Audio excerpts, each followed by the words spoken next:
İnsan Hakları Derneği'ne öğrenci arkadaşlarımızın başvurusu üzerine biz Osman Bey kampüsüne geldik. Arkadaşlarımızla birlikte, diğer sivil toplum örgütleriyle birlikte, avukat arkadaşlarımızla birlikte.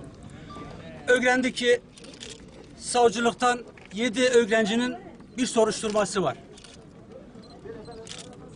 Bu yetkiyi alan polis arkadaşlar biraz da yetkisini aşarak usulsüz bir şekilde gözaltına alma girişimi üniversitedeki gerginliği artmasına vesile olmuştur.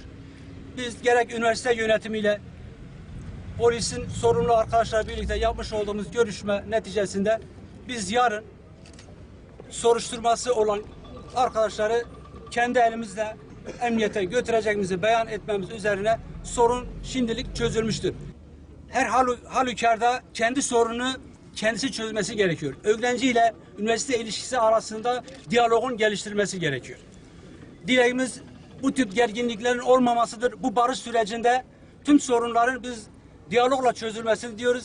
Bugün okulumuzda rektörlük bilgisi dahilinde sadece savcılık izni bahane edilerek bu ülkenin sözde güvenlik güçleri dün İktisat Fakültesi'nde çıkan olayları bahane ederek öğrencilere müdahalede bulunmuştur. Bu müdahale sadece gözaltı şeklinde olmayıp adeta bir linç girişimine dönüşmüştür. Arkadaşlarımıza tüm öğrencilerin gözü önünde etrafa saldırarak öldürülesiye dövülmüş ve başları kolluk kuvvetlerinin postalları altında ezilmiştir. Tüm bu olanlara şahit olan üniversite yönetimi olaylara sadece seyirci kalmakla yetinmiştir.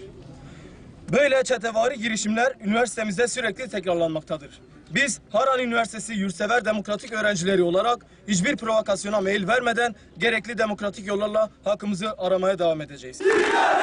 Direne kazanacağız.